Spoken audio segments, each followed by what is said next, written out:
Hello, friends. I'm Dr. Wiggles, your science teacher. Today, we're going to make magic ice cream and discover the amazing states of matter. Are you ready? First, let's look at frozen ice cream. It's cold, hard, and keeps its shape.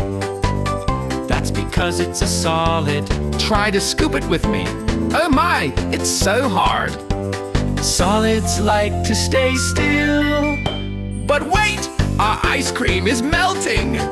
Now it's soft, gooey, and can flow and spill. That means it's a liquid. Liquids move and change their shape. Can you wiggle like melted ice cream? Now let's pour warm chocolate on top. Look, steam is rising up. That's a gas.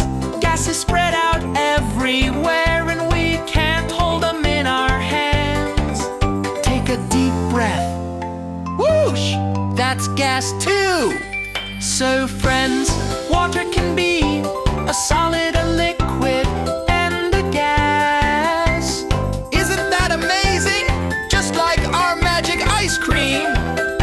Remember, Solids stay still, liquids flow, and gases fly. thanks for learning with me, Dr. Wiggles. See you next time for more science fun.